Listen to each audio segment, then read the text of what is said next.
really learnt on playing the Angel, and he's definitely brought to this, is that he knows what he can get out of us. He knows the best way to get that out of us, and to keep us working, to keep the energy going in the studio. And he's very musical, and so is Luke and Ferg. You know, so they really brought a lot of that sensibility to what we're doing, and they're also very, all the technology that's available, and we actually used a lot on this record. Martin's got this new fetish with buying things on eBay, mostly, actually, I think pretty much all like instruments, and we have all these. Oh, excuse me. We have all these analog synthesizers and drum machines and stuff that we used way back in the 80s, kind of thing.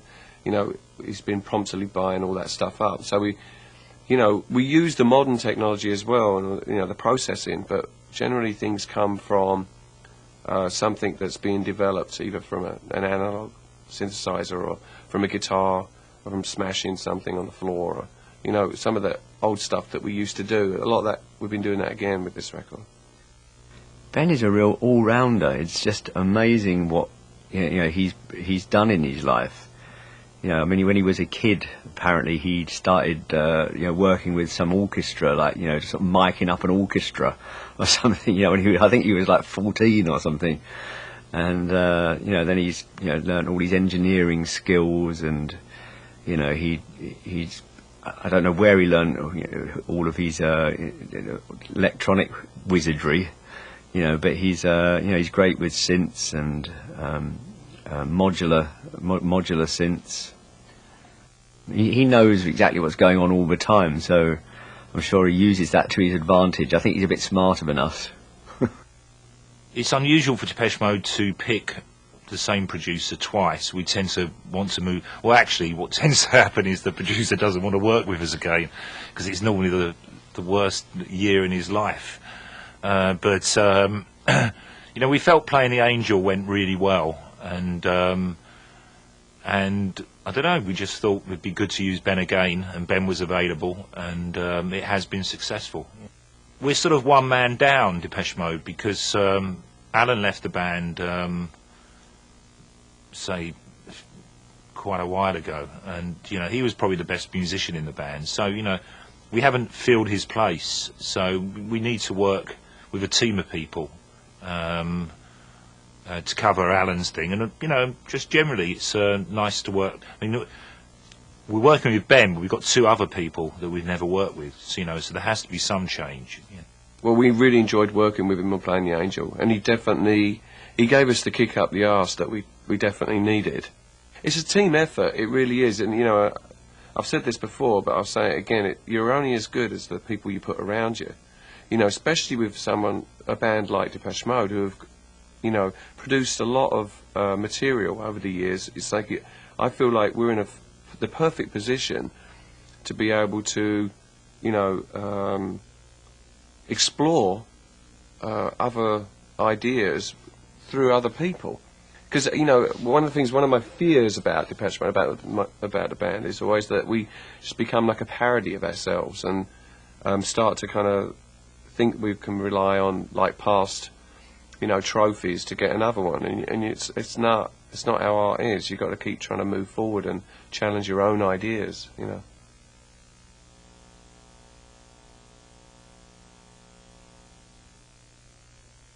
I do have my favourite tracks on the album at the moment, and they change all the time. I think my favourite is actually Come Back, which is a song that I wrote with Andrew and Christian, which has really, come a long way from the demo. In Chains is another one, which I really like, which I think is a sort of classic soul song. It's in the, it's got that kind of feel about it. It could have been something that sort of Marvin Gaye performed.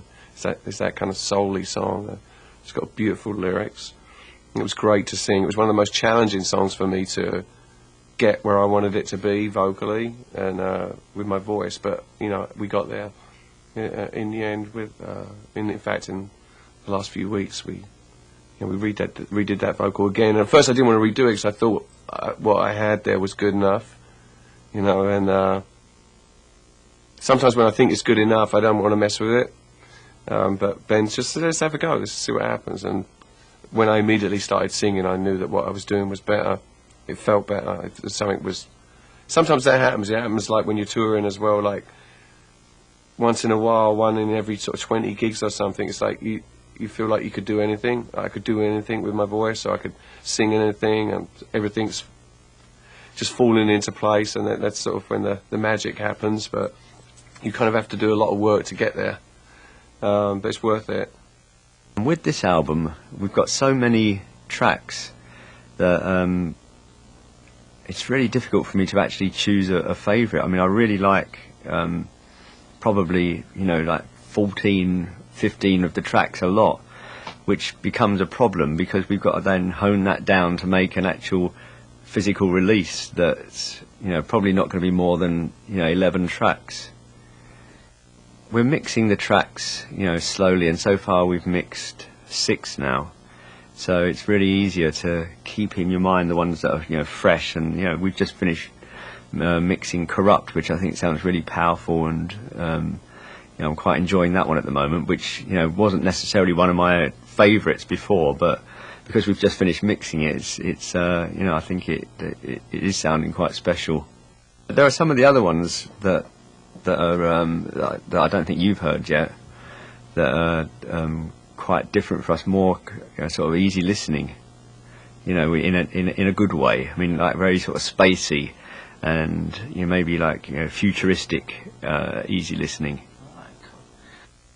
I like, well, I like, you know, I suppose every musician would always say they like on their new album. I mean, if you start to say you don't like so many songs, it's pretty weird. But there's a lot of good songs on this album, and quite a few of my favourites. Perfect, I like. In Sympathy, Wrong, Fragile. I mean, there's a lot of, and it's quite good at the moment. I don't tend to be that bored. Imagine I've heard these things about 1,000 times, you know, so that's a good sign.